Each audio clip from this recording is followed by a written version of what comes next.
ठाकुर जी पलना में पौड़े हुए हैं। ये पूतना अपने स्तन पे कालकूट विष लगा करके आई। जैसे ही प्रवेश कियो, अभी तक तो ठाकुर जी जग रहे, लेकिन यह पूतना के आते ही आंख बंद कर ली थी। परीक्षित ने पूछी, बोले महाराज अब तो ठाकुर जी को जगना चाहिए, जो सो गए उल्टे। बैरी आ रहा है, दुश्मन आ रहा है, और दुश्मन के आए हुए पे ये निश्चिंत है गए, आंख बंद कर ली नहीं। सुखदेव जी कह रहे हैं, परीक्षित ठाकुर जी नेत्र बंद करके कुछ विचार कर रहे हैं। क्या विचार कर रहे हैं? पहला विचार तो ये कर रहे हैं कि ये पूतना अपने स्तन पे विष लगा करके आई है, और हम या वृंदावन में विष पीवे नहीं आए, हम तो यहाँ अमृत पीवे आए हैं। दूध पीवे, दही पीवे, माखन खावे, और ये मरी अभी तो छठो दिना है पैदा भय, और ये जहर पियाई भी आ गई। हमें जहर पीवे की आदत नहीं है। तो नेत्र बंद करके कैलाशपति शंकर भगवान को स्मरण कर रहे हैं। ठाकुर जी ध्यान में ही पहुंच गए कैलाश।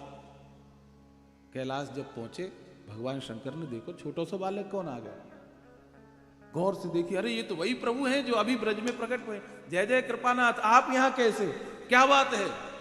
बोले भोला बाबा आपकी बहुत अर्जेंट जरूरत पड़ गई है।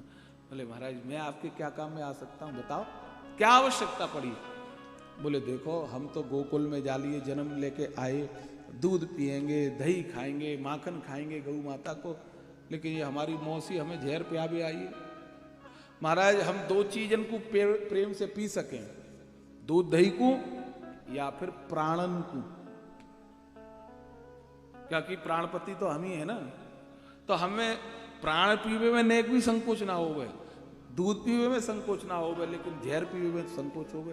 बोले मेरे क्या आज्ञा है महाराज? बोले ऐसा करो, आप मेरे कंठ में आ जाओ, या के स्तन पे लगे विष को पान तो आप कर लियो, और विष के नीचे जो जाके प्राण छुपे हुए हैं उन प्राणन को पान मैं कर लूं।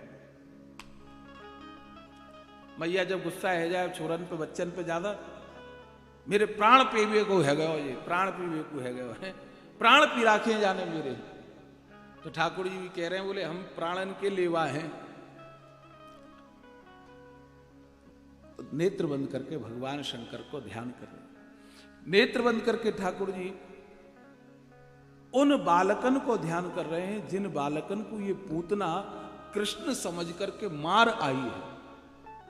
ठाकुर जी सोच रहे मेरे कारण जो बालक मरे उनकी अधोगति नहीं हो जाए, उनकी सदगति का विचार करके एक एक का चिंतन करके उनको अपने लोक में पहुंचा रहे हैं। अब बताओ ऐसा कोई होगा जो बिना कुछ कहे सदगति दे रहा है? उन बालकों में से किसी ने नहीं कहा कि हमें सदगति देना, हमारा उद्धार करना, हमारी कल्याण करना। नहीं, ठाकुर जी जानते हैं मेरा ये धर्म है, मेरा फर्ज है, जो मेरे लिए कुछ करके चला गया उसके लिए मैं करता हूं। ऐसो को उदार जग माही, कौन होगा ऐसा? कोई नहीं दुनिया में। ठाकुर जी जैसी करुणा, ठाकुर जी जैसी कृपा किसी के नहीं। उन बालकों की सदगति दे रहे हैं। नेत्र बंद करके ठाकुर जी सोच रहे हैं, अभी तो मेरी मैया देवकी भी जिंदा है, यशोदा भी जिंदा है, तो मैंने अपनी मैया की गति देने के लिए तो सोची ही नहीं है। उनको अंत समय आएगा जब उनको क्या गति देनी है सोचूंगा, लेकिन अभी तो मैंने सोची ही नहीं है। लेकिन ये मेरी मौसी बनकर के आई है, मां जैसी, मासी। मां में और इसमें कोई अंतर नहीं है, जो बिल्कुल मां ही है, मां जैसी, मासी। तभी तो कहा गया।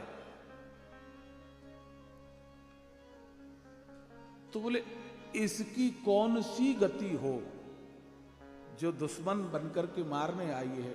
लेकिन वारे दयालु कंबा दयालु शरणम ब्रजेम, इस पूतना के उद्धार के लिए आंख बंद करके सोच रहे हैं। तो कैसा ही कृपा है इनकी कि मारा तो बाद में, लेकिन तारने की योजना पहले बना रहे हैं।